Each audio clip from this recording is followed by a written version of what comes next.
welcome to Let's Create with the City of Tampa's Visual Art Studios. My name is Sarah, and today we'll be making pattern animals. The supplies you're going to need are just a pencil, a piece of paper, a thin black marker or pen, and coloring materials.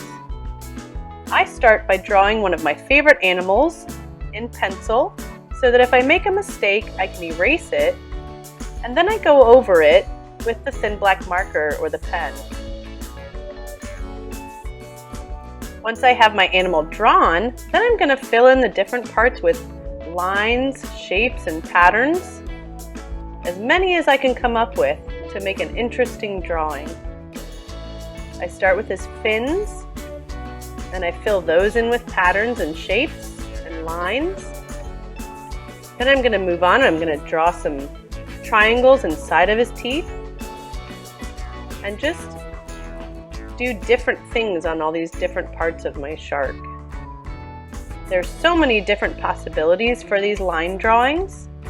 You can draw different shapes. You can fill in between the lines like I'm doing on his teeth to make it a little bit darker, to make the lines look thicker.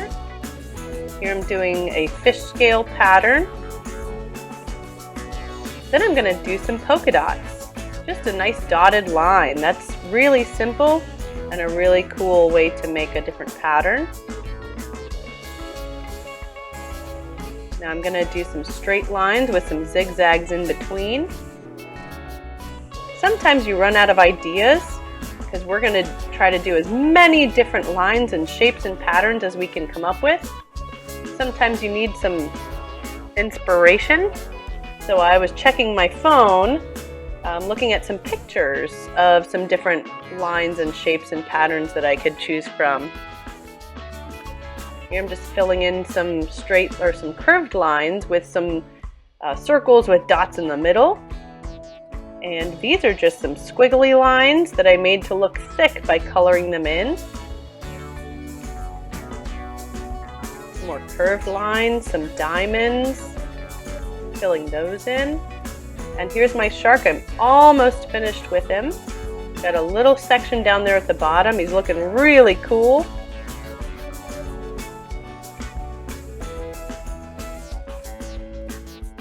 I'm making some lines with diamond shapes on them. It almost looks like a checkerboard or a chessboard. Even just straight lines that go in different directions can make a really interesting composition.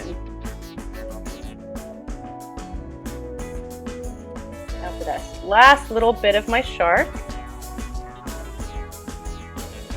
I'm going to fill in some spots and just make some spots a little bit darker. And now my shark is all filled up with different lines and shapes and patterns. This next part here is just coloring my background. I'm going to leave my shark black and white with just the pen, and then I'm going to draw and color my background so that they stick out from each other. So my shark is going to be in the water with a little bit of the sky and a little sunshine behind him. So I'm going to color that in really nicely and neatly. Some light blue for the sky, leaving some clouds, just leave those white.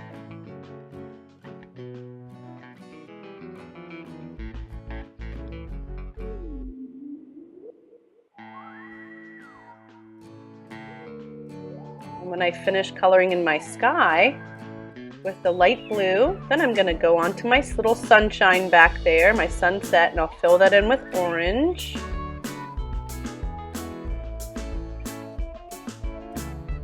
And now I'm going to color the water with a dark blue.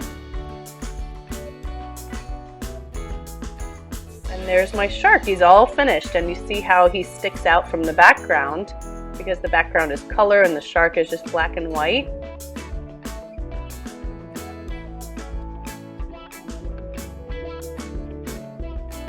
If you run out of ideas, here's a picture of some different line examples and patterns that you can use.